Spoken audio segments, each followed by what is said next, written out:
All right. Well, we will give them just a second. I'm going to have one of the guys come in and help figure out why I'm not able to hear right away. But again, I'm going to list that trivia question. Who opened the gates of heaven? Is it A, Divine Mercy Radio, B, Jesus, C, St. Peter, or D, St. Paul? So you can give us a call at 785-621-4110 if you know the answer to that question. But we'll see if we can get our on-air guests. They're calling us via Zoom, so let me try again. Father Barry and Larry, are you available? Yeah, yes, can you hear us? Yes, we can hear you now. Thank you so much. All right. So our next two guests are, again, they're on Zoom with us today. We're so grateful that they took the opportunity to join us. We have Father Barry Clayton with us, and he serves as the pastor of Sacred Heart Church in Mound City, Kansas, which is in the Archdiocese of Kansas City, Kansas. And that is the home to the shrine of St. Rose Philippine Duchesne. And he is the pastor of St. Philip Neri in Osawatomie, as well as Our Lady of Lourdes in Lacine, Kansas. He is a member of the board that helps oversee the care of the St. Philippine Duchesne Memorial Park. And Father Clayton attended Conception Seminary College and later Kenrick Seminary, both in Missouri. Much of his family, including a twin sister, live in the Kansas City area. So, of course, he is a Chiefs and Royals fan. Great job, Father. And his main goal is to help others along with himself get to heaven by the grace of God. We also have Larry Lemon with us, and Larry worked for the Department of the Army for 40 years, serving in the military, and as a Department of the Army civilian, he retired as a lieutenant colonel. He has always been involved in religious activities, including serving as the president of a college Newman Club and the president of an installation chaplain fund. After retiring in 2012, Larry and his wife Vicky moved back to their family farm near Parker, Kansas. Shortly after moving to Kansas, he became active in the St. Rose Philippine Duchesne Memorial Park, and he has served as president of the Memorial Park Board. He works as the park manager and serves as president of the St. Duchesne Memorial Park Endowment Fund. He has hosted and given park tours to numerous schools and adult religious groups, religious orders, and Potawatomi Nation pilgrimages over the years. He has been a member of the Knights of Columbus for 41 years, and he and Vicky have 4 children scattered across the country from Washington State to Pennsylvania. So welcome, gentlemen. We're so glad to have you with us. Thank you so much. Thank you. All right. Well, give us a little bit of history, because I will be honest, this memorial park was new to me, and I know that there's all of these various pilgrimage sites that are scattered around the country, but this one happens to be in our own backyard. So tell us a little bit about who St. Rose Philippine Duchesne was and what her role is in our church's history, if you wouldn't mind. Yeah, well, thank you so much again for having us, and we're so glad to share a little bit more about St. Rose Philippine Duchesne. In our Catholic Church, we're so blessed with so many saints. There's just so many wonderful saints that we have to look up to, and many of them are in various different places around the world. And here in our country, because it's a fairly newer country, we don't have quite as many canonized saints yet, that to be determined. We hope for many, many more to come. But at least at the current time in our recently young country, we don't have too many canonized that have lived or been from our country. And so to get to know some of those a little bit more, I think is really a blessing for us to know that there are some that have been canonized in our country and in our area. And I'm so excited to share a little bit more with you today about St. Rose Philippine Duchesne, who is the only canonized saint to have ever lived in the state of Kansas. And hopefully there are more to come, many more to come. But as of right now, the only one, the first and only, is St. Rose Philippine Duchesne. And she did only live in Kansas for only about a year, but it was really a part of her lifelong dream to be in this area, because it allowed her to carry out missionary work among the Potawatomi. And so even though she was only here for a very short time in Kansas, it was really a part of her lifelong dream that was fulfilled when she reached this destination. And she spent a great length of her time in America, And so I'd like to share just a little bit with you. So she was born in Grenoble, France on August 29th in 1769. And she died in St. Charles, Missouri on November 18th in 1852. The day she died, November 18th, is her feast day. She was the second of 7 daughters and 1 son. Her father was a prominent lawyer. In 1788, she entered the Visitation of Holy Mary, a religious order, and her family didn't quite understand the vocation, didn't quite have support for her in that vocation, but she really felt like she was called to that. And so even though there wasn't quite the backing there, she really felt called, and she ended up pursuing that vocation as a religious sister. And even though she entered the Visitation Sisters during the French Revolution in 1792, the Reign of Terror, as it was referred to, the monastery was shut down, and she actually had to return back home as a result of that. But she continued to live by the rule of life of her order. And in 1801, the Catholic Church was given the ability to operate openly once again in France. And she tried to reestablish the Visitation Monastery that she had been a part of, but she was only left with 3 companions. And eventually she joined a new community that was getting started called the Society of the Sacred Heart in 1804. And in 1815, she opened a convent and school in Paris. In 1818, at the age of 49, she headed to the United States with 4 other sisters. When she arrived in America, she eventually was able to establish the first free school west of the Mississippi. It was the first school in St. Charles County, Missouri, and the first Sacred Heart school outside of France. She went on to establish a number of schools, orphanages, academies, and convents across the frontier, introducing the Sacred Heart educational system to the United States. And then in 1841, at the age of 71, she was allowed to come to Kansas to open a girls' school amongst the Potawatomi Indians. It was real interesting. The Jesuit priest that went back to St. Charles to request the nuns to come in, and I'm going to try to, best as I can, quote him, said, well, she must come too. Even if we have to carry her all the way to Kansas, she must come too, because her prayers will ensure the success of the mission. She's clearly documented that she established 5 schools. If you count the ones to include like the one at the Sugar Creek Mission, and up to 8. And today that's expanded to 21 different Sacred Heart schools within the United States. She was a powerhouse. Yeah, she was a powerhouse. She was probably one of the biggest things she's known for is her steadfast perseverance in the face of all kinds of hardship. And we're going to talk more about that later. And also the power of prayer.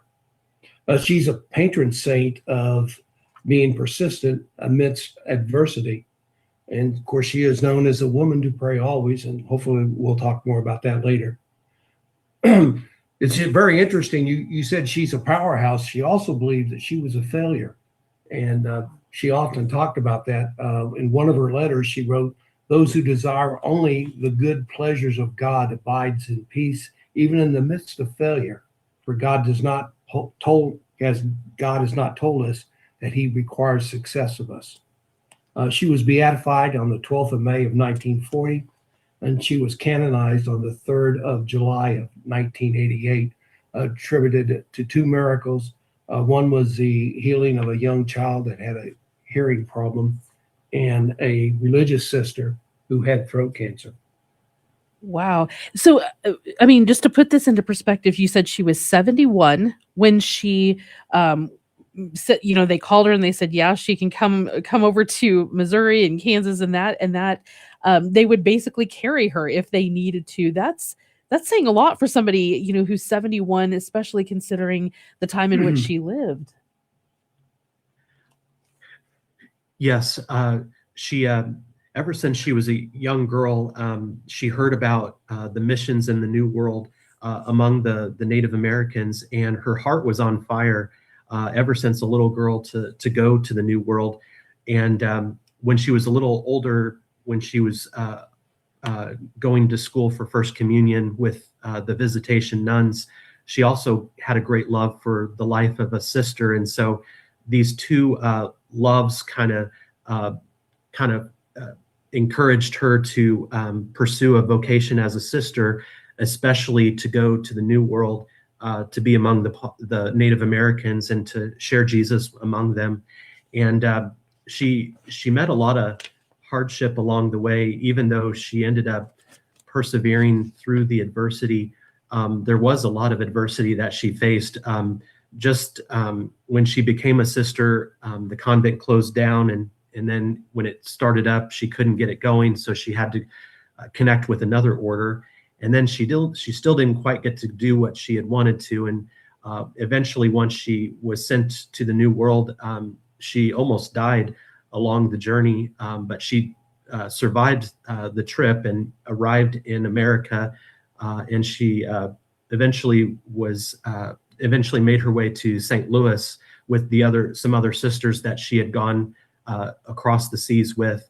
And it was there that she helped start schools and worked on the frontier with harsh conditions.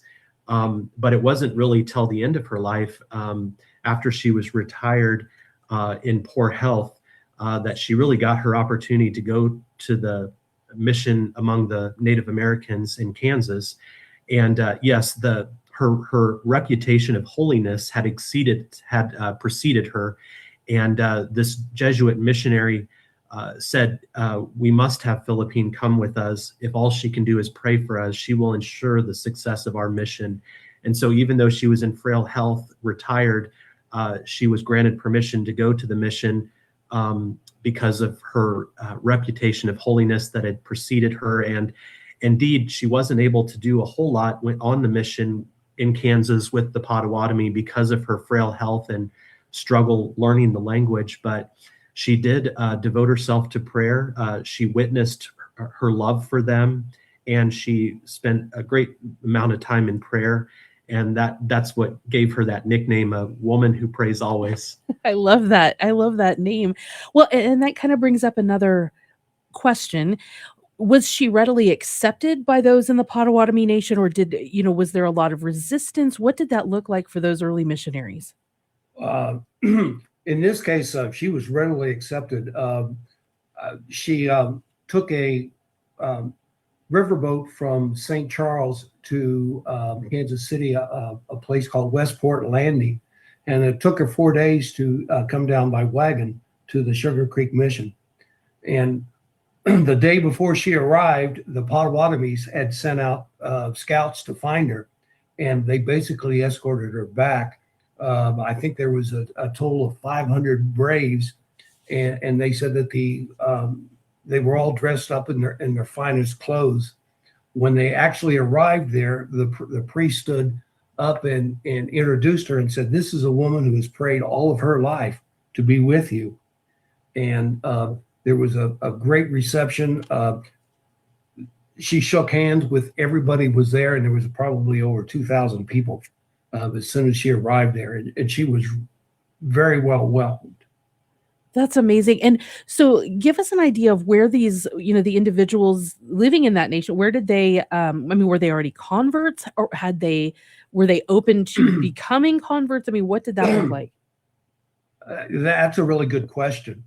The Jesuits had worked with the Potawatomis. And then when the French and Indian War was over, that gave everything east of the Mississippi to Britain and everything west over to Canada. And the Potawatomis were in the Indiana area, the Twin Lakes area. around the Great Lakes. And under British law, the Catholic Church could not practice. And most people don't realize this. They couldn't say Mass, so the Jesuit priests pulled out.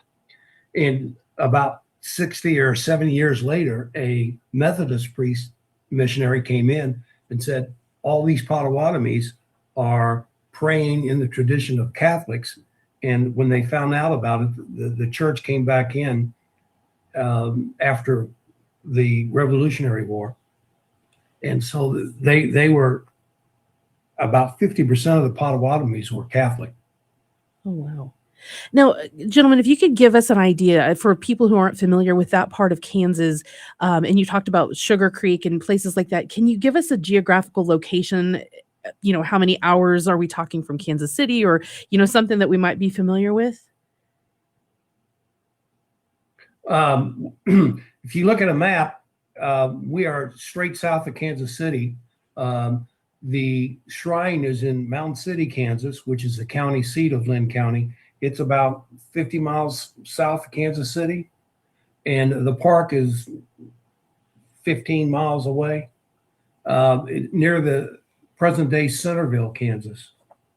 Excellent. And I do want to pause there because we have had several donations come in the last few minutes. So we want to thank all of those who have donated so generously. Dwayne and Karen Dortzweiler of Ellis donated $1,000. Thank you so much, Dwayne and Karen Dortzweiler, for that generous donation. We do appreciate it. We also appreciate Mel and Jenny Augustine from Ellis, who donated $250 on top of their monthly donation. So a lot of people from Ellis listening in today. Thank you so much for listening. Thank you so much for your generous support of this radio station and what we are, aiming to do and reaching that $125,000 goal. Right now, it doesn't look as though we have received an answer. I'm going back just to make sure. It doesn't look like we have received an answer for our top of the hour trivia question. So I do want to ask that again and encourage all of you who are listening to give us a call, even if it's just an educated guess. Who opened the gates of heaven? Who opened the gates of heaven? Was it A, Divine Mercy Radio, B, Jesus, C, St. Peter, or D, St. Paul? If you know the answer to that trivia question, give us a call at 785-621-4110. Again, it's 785-621-4110. Additionally, during this hour, we are talking to Father Barry Clayton and Larry Lemon, who are both with the St. Rose Philippine Duchesne. It's the shrine there in Mound City, Kansas. And so we were talking a little bit about St. Rose Philippine Duchesne and her work with the Potawatomi Nation. And Father, you had mentioned her nickname was Woman Who Prays Always. I really like that idea. I think that again goes back to that idea of just being a powerhouse woman and having a solid reputation. How did that play out in her life with the Potawatomi? And even, as you mentioned, toward the end of her life, really, she only had a very short time with them. Yeah, she really had a great foundation in prayer when she was a little girl with the Visitation Sisters, getting prepared for First Communion. She would go into prayer in the morning with the sisters. She was at a boarding school for a little while during that time as she was prepared for First Communion. And as she was at the boarding school with the nuns, she would go into the chapel in the morning and see the nuns praying, and she would join the nuns in prayer. And that really gave a great foundation for her in her life of kind of this routine of prayer that she kept throughout her life. And but the nickname specifically, Woman Who Prays Always, this routine of prayer had been a part of her life up to that point, but it wasn't until she came to Kansas that she actually got the nickname Woman Who Prays Always that stuck with her, and that's what she's known as today.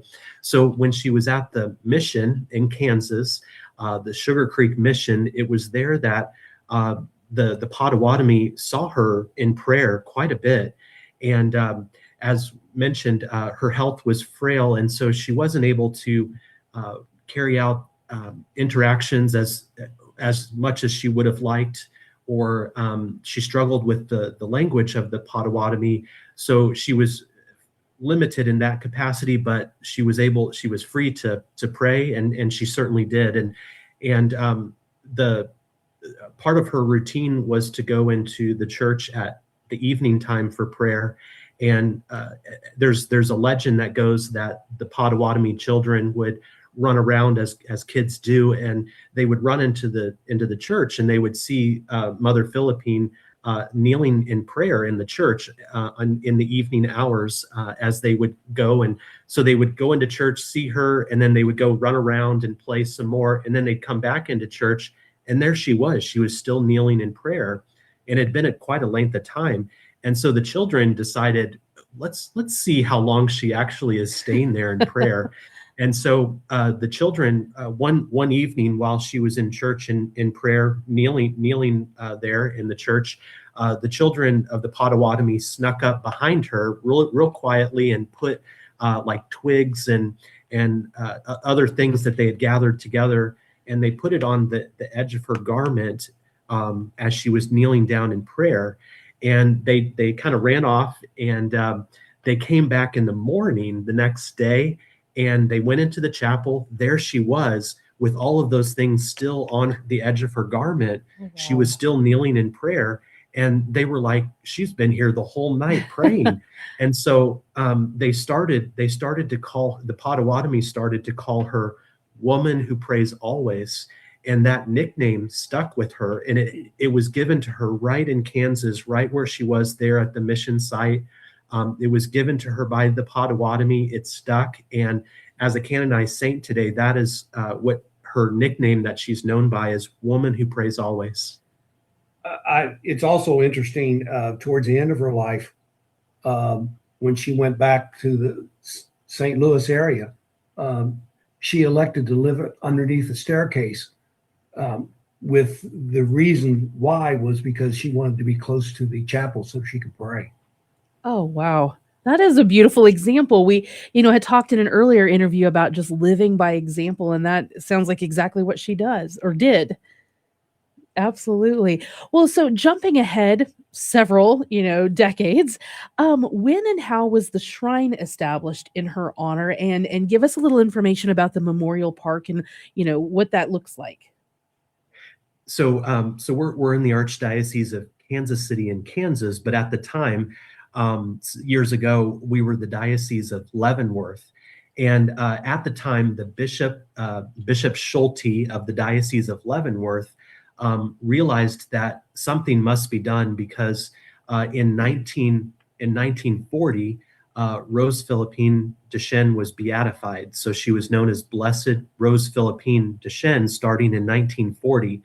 So the bishop at the time in the Diocese of Leavenworth said, she lived in our diocese, and even though it was a short time, she was there, and she prayed, and she lived among the Potawatomi there, and we needed to honor her and remember this significant moment.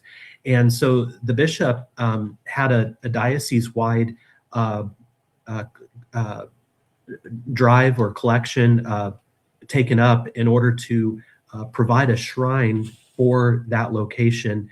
And so after that capital campaign, I guess you would call it, after that was taken up, the shrine church in Mound City, Kansas was built.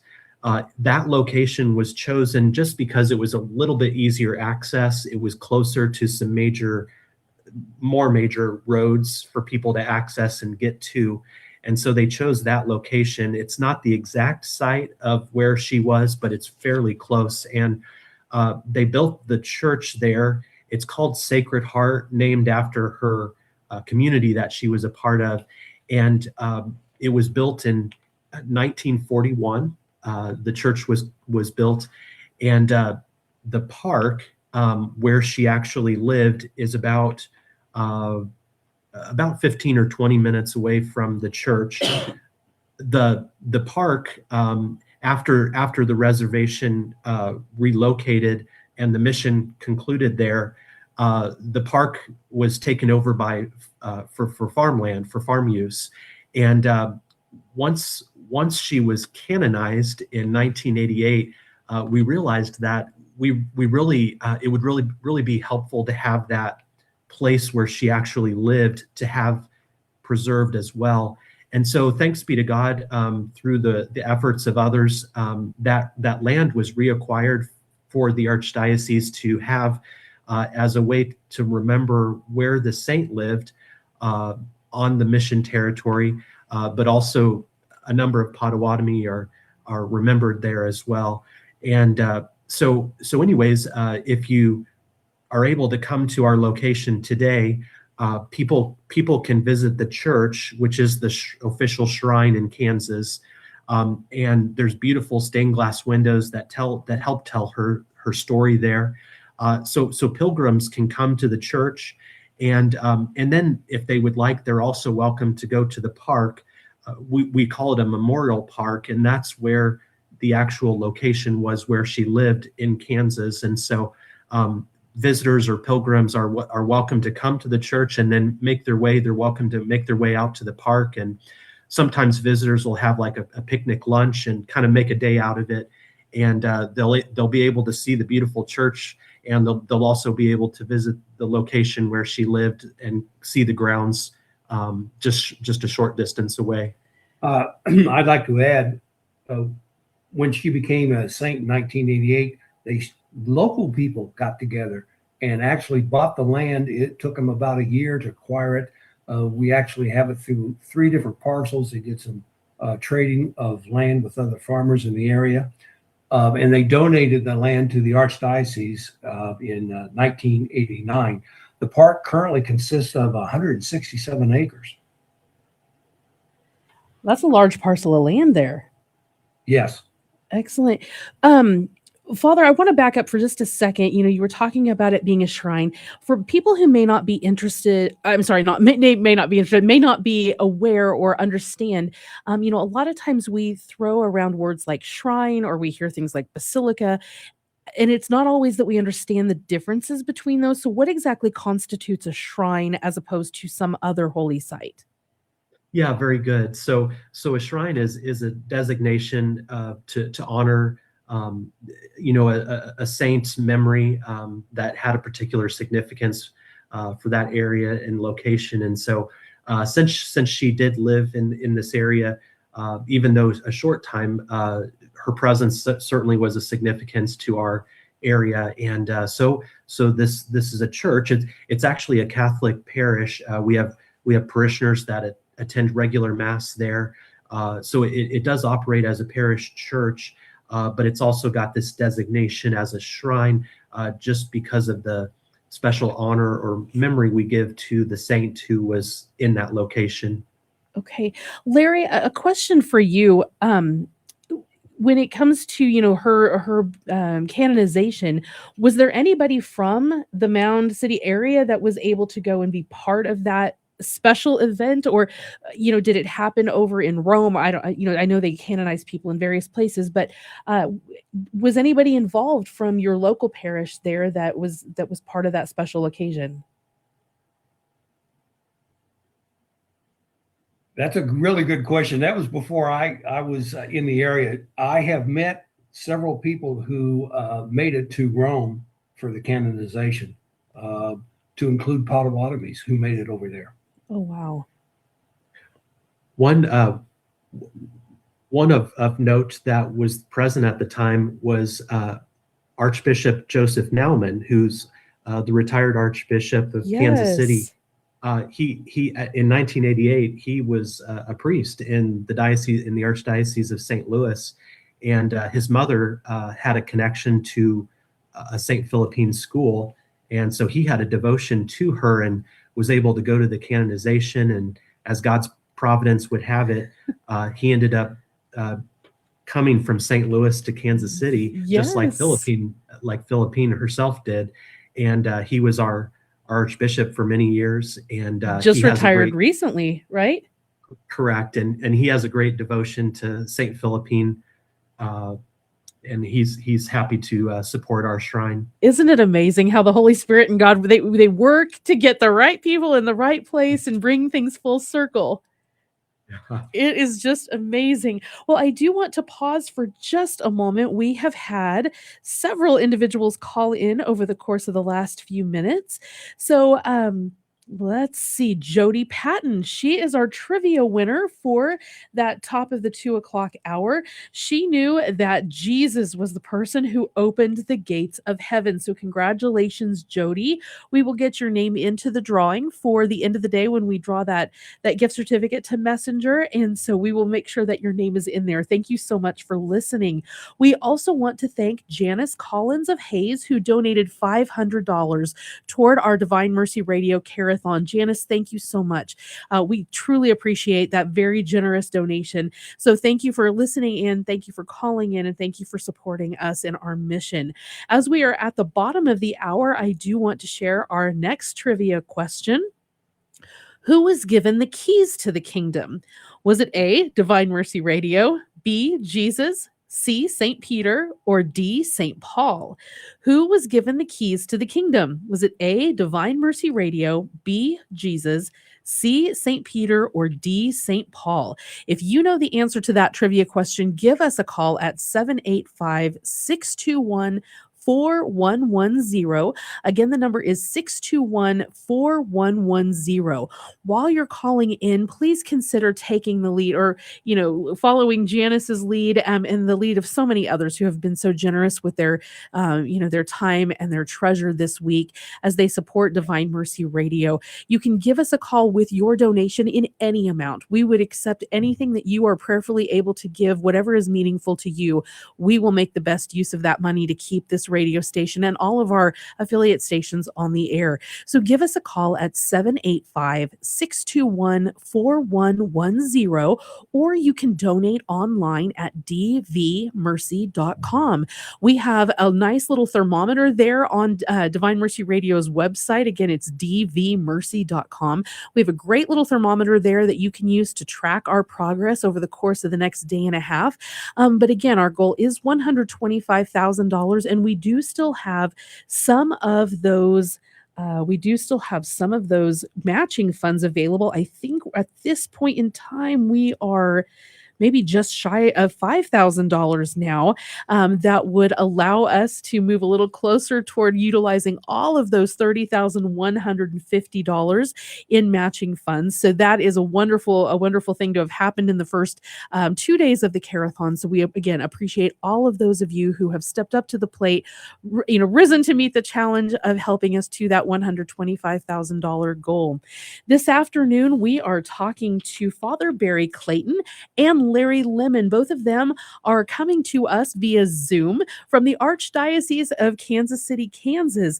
They are talking to us about frontier faith, the legacy of St. Rose Philippine Duchesne, and they're talking a little bit about St. Rose Philippine Duchesne's the memorial, the shrine that's located in eastern Kansas, just a little bit south of the Kansas City area. So the next time we're in Kansas City, we all need to make a point of heading south a little bit, looking at that beautiful countryside and going about and visiting the shrine that's established in her honor. So I know, Father, you mentioned just a little bit ago, you said, that families oftentimes will bring picnics. You'll go visit the shrine, you'll go visit the park. What else might they be expecting to experience when they are there? Yeah. So folks can visit really anytime is just fine. If they're able to reach out just a little bit ahead of time, we're happy to schedule a time, and I try to make myself available when visitors come, and I'm able to kind of share a little bit more information about the church. So the stained glass windows kind of give a little bit more background for them, and so if it works out, I'm happy to kind of show people around the church and give them some time to pray and to be there in the church. And then if they would like, they're also welcome to go to the park. And Larry Lemon, he is our park manager and helps to kind of carry out day-to-day operations there. And he also is happy to meet with folks that come and visit, and he's happy to share some background of the park for visitors that come. And then, yes, as you mentioned, families are certainly welcome to bring like a lunch with them, and they can have a a picnic lunch at the park and spend some time out there. At the church, we also at the church have a hall as a backup. If it's raining by chance when visitors come, they can use the hall instead of having lunch outside if they wish. So we're glad to welcome small groups, two people, or a family, or even a big group. We're happy to try to accommodate those that are able to come and to stop by. And those of you, I know that you said there were several larger groups, some adult religious groups that have come.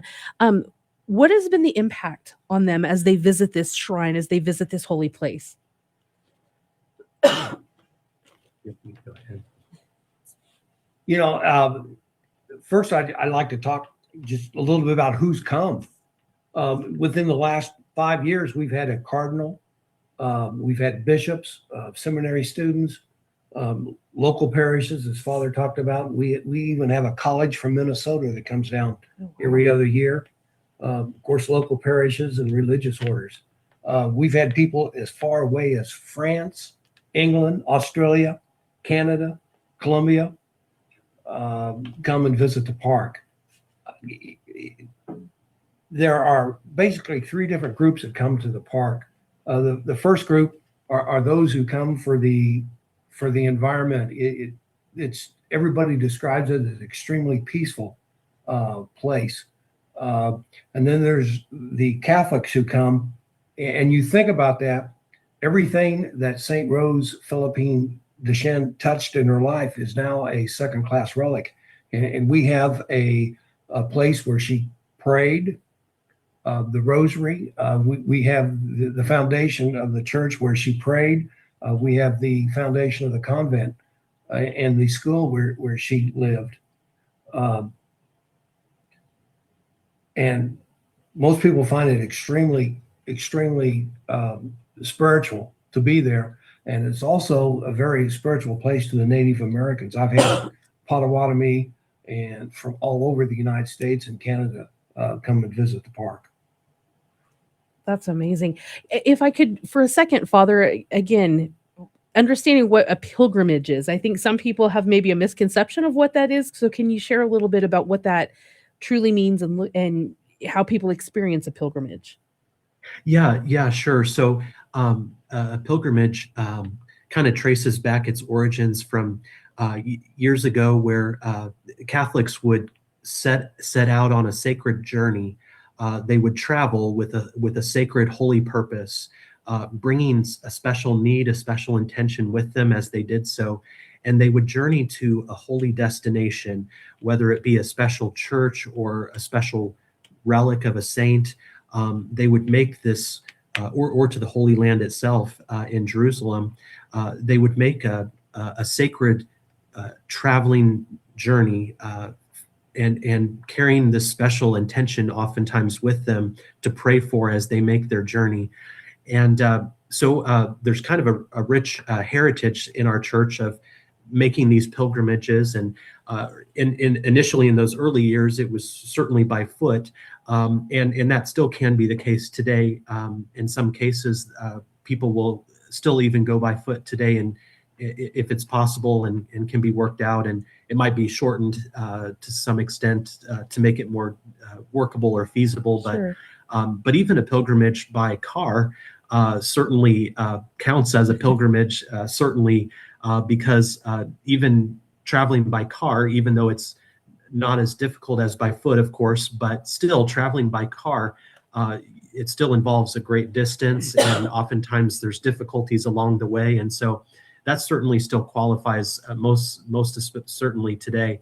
And because we have vehicles today, it gives us an opportunity to maybe go to destinations we might not have been able to go on by foot. And so, or even an airplane is also a pilgrimage if you're traveling by plane. Sure. And so it's a travel, but it's with a purpose, a holy purpose.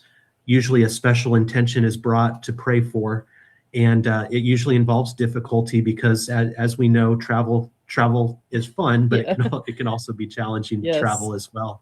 Yes. There's two stories I like to tell. There was a gentleman who walked what is known as the Trail of Death. That's where the Potawatomis were forced marched from Twin Lakes, Indiana, down to the park. It's a 660-mile journey. Oh, wow. And a couple of years ago, there was a gentleman who walked that. Uh, Last year, I was at the park, and a young man drove in on a bicycle, and I thought he was from local, and I asked him where he was from, and he said, "I'm from Minnesota." Oh, wow. That's a journey. Oh my goodness. Wow.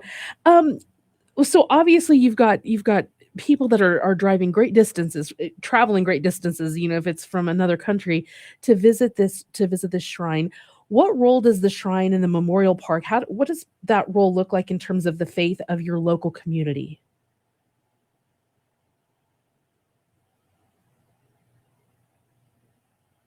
We have a lot of people who are very active down there. We just had a work day, and I probably had people driving. Well, they came down from Kansas City to help us at the park. Um,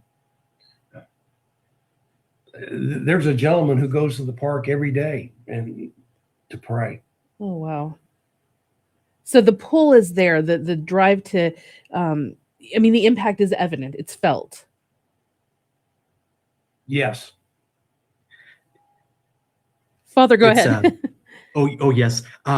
So it's so the park is owned by the archdiocese, but it's maintained by the local Knights of Columbus. So there are several local Knights of Columbus groups that come together on a board that oversees the care and maintenance of the park.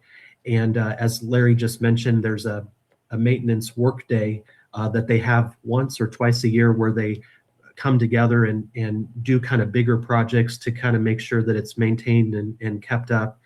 Um, and so the Knights of Columbus take great pride in having such a gift nearby where a saint lived, and they take great effort in making sure that it's kept up. Um, they do a lot of behind the scenes kind of quiet maintenance work that really doesn't get noticed a whole lot, but it's needed, and they just do it and get it done because they're so proud of this area that we have, and they're so happy to help out and put in their volunteer efforts to make it be maintained for memory and for honor. And Larry Lemon is a member of our Knights of Columbus as well, and he kind of does more of the day-to-day operations of if he notices things that are not quite right, or branches have come down, or something needs to be repaired, he'll be able to identify that and let us know, and then kind of help coordinate some of these efforts. And as I mentioned, he'll be welcoming groups that come by to share a little bit more about the park. We have there's 8 different Knights of Columbus councils that are involved in the day-to-day maintenance of the park. The Knights are so willing to give their time and their energy and their effort to maintain these historic sites, these sites that we recognize as a church are historic. So I mean, I haven't been there, but I know my dad was a Knight of Columbus, and so thank you for all of the guys who are part of that effort. I know that that's a lot of work, especially for a property the size of what this is.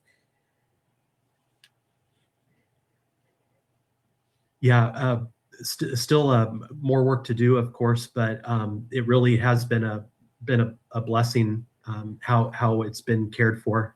Absolutely. So before we start wrapping things up, I do want to thank several people who have called in the last few minutes with donations. Let's see. Well, first of all, I need to recognize the winner of our trivia question. Barb Hemmert from Oakley called in, and she knew that St. Peter was the person who was given the keys to the kingdom. So, Barb, thank you so much for listening in. Thank you for calling from Oakley, and we will get your name in the contest in the drawing for the end of the day when we draw for our $50 gift certificate. So thank you again so much for calling in. I also want to thank Kyle and Barb Hemmert from Oakley for donating $500 when Barb called in to answer that trivia question, she also generously made that donation from their family in the amount of $500, and that doubles to $1,000. So we are very quickly chipping away at those remaining matching funds. If you feel called to donate, please, follow Kyle and Barb's lead. Also, Bob and Karen Threckle, who donated $50. And again, Bob and Karen, thank you so much for your generous donation. Every little bit helps. All of, any amount helps us in this goal of reaching $125,000. So if you feel so called as to follow Kyle and Barb and Bob and Karen's lead, please give us a call at 785-621-4110. Again, the number is 785-621-4110, or you can donate online at dvmercy.com. Your support helps keep us on the air so we can bring you amazing news about places, locations like this location of the St.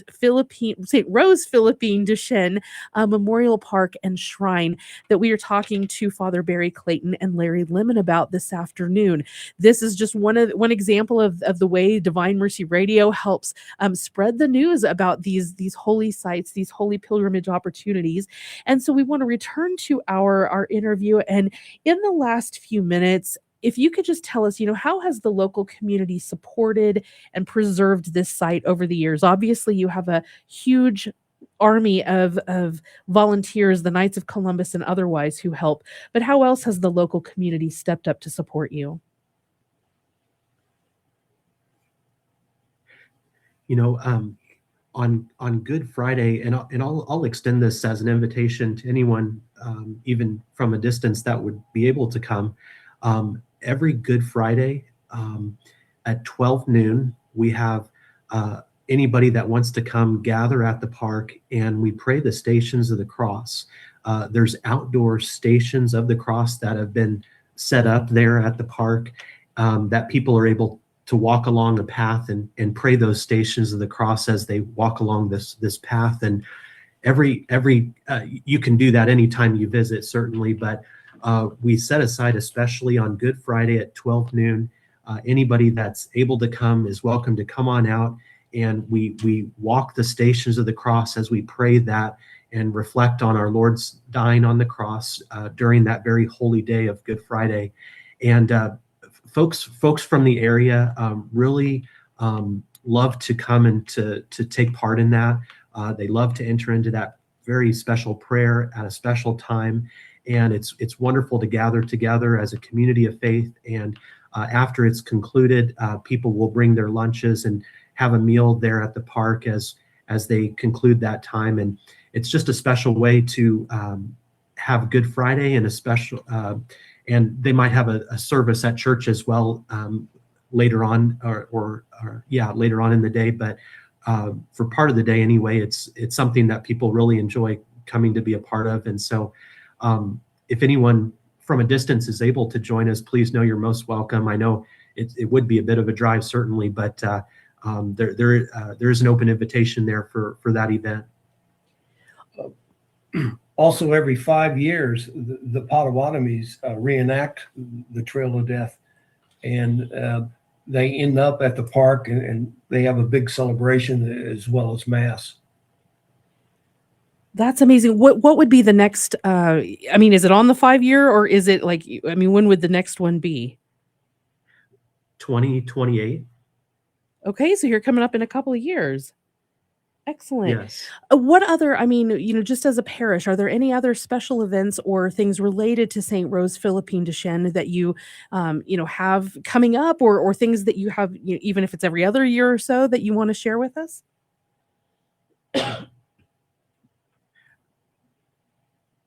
Our local parishes, we try to have a parish picnic out at the park once a year, and we have an outdoor Sunday Mass, and then folks gather for a meal, and we're going to have that in June, on June 14th, coming up here in about a month or so.